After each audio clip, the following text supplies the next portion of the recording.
Hello all, welcome to బాబాయ్ అబ్బాయి ముచ్చట్లు. మీరు మా ఛానల్ ఫస్ట్ టైం చూసినట్టయితే సబ్స్క్రైబ్ చేయండి. ఈ వీడియోని లైక్ చేసి మీ ఫ్రెండ్స్తో షేర్ చేయండి. ఒక మాటలో మీ పిన్ని స్టైల్లో చెప్పాలంటే గాయపడ్డ సింహం ఐడియా వరకు చాలా కొత్తగా అనిపిస్తుంది, కానీ ఎగ్జిక్యూషన్ దగ్గర కొంచెం ట్రాక్ తప్పింది. అక్కడక్కడ నవ్వించే మూమెంట్స్ ఉన్నాయి, కానీ ఓవరాల్గా మూవీ అనుకున్న ఇంపాక్ట్ ఇవ్వలేకపోయింది. మరి ఎందుకు అలా అనిపించిందో స్పాయిలర్స్ లేకుండా మాట్లాడుకుందాం. Let's dive in to the detailed review. అసలు ఈ సినిమా బిగ్గెస్ట్ ప్లస్ ఏంటంటే కాన్సెప్ట్.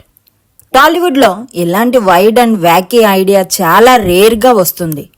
దర్హాస్ క్యారెక్టర్కి డొనాల్డ్ ట్రంప్ మీద రివెంజ్ యాంగిల్ పెట్టడం, ఆ సెటప్ మొత్తం ఫస్ట్లో వింటేనే ఏంట్రా ఇది అనే క్యూరియాసిటీ క్రియేట్ చేస్తుంది.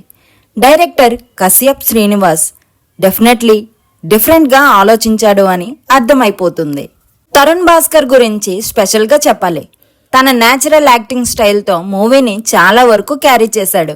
తన బాడీ లాంగ్వేజ్, డైలాగ్ డెలివరీ, ఆ కన్ఫ్యూజ్డ్ ఎక్స్ప్రెషన్స్ అక్కడక్కడ జెన్యూన్ లవ్స్ తెప్పిస్తాయి. ఎస్పెషల్లీ తన ఫ్రెండ్ క్యారెక్టర్తో ఉండే సీన్స్ కొంచెం ఎంటర్టైనింగ్గా వర్క్ అయ్యాయి. కానీ ప్రాబ్లం ఎక్కడ స్టార్ట్ అయిందంటే మూవీ మొత్తం సెటప్ మీద ఎక్కువ టైం తీసుకుంది. ఫస్ట్ హాఫ్ స్లో నేరేషన్తో క్యారెక్టర్స్ ఎస్టాబ్లిష్ చేస్తూ వెళ్తుంది.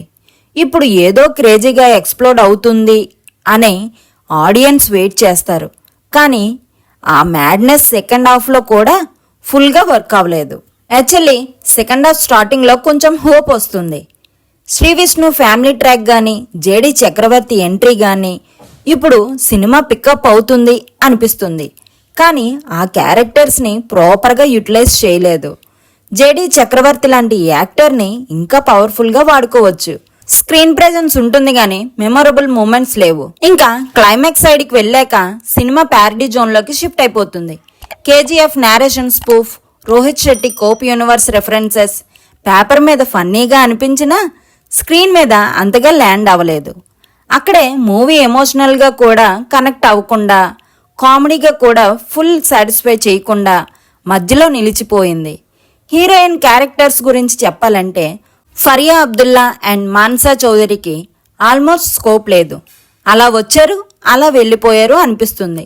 స్టోరీలో స్ట్రాంగ్ ఇంపాక్ట్ క్రియేట్ చేయలేదు. టెక్నికల్ సైడ్లో ప్రొడక్షన్ వాల్యూస్ బాగున్నాయి. విలేజ్ సెటప్, విజువల్స్ డీసెంట్గా ఉన్నాయి. మ్యూజిక్ ఓకే అనిపిస్తుంది, కానీ ఎడిటింగ్ ఇంకా షార్ప్గా ఉండాల్సిందే. చాలా సీన్స్ స్ట్రెచ్ అయ్యి ల్యాగ్ ఫీల్ క్రియేట్ చేస్తాయి. డైరెక్టర్ కశ్యప్ శ్రీనివాస్ దగ్గర మంచి ఇమాజినేషన్ ఉంది, అది సినిమాలో క్లియర్గా కనిపిస్తుంది.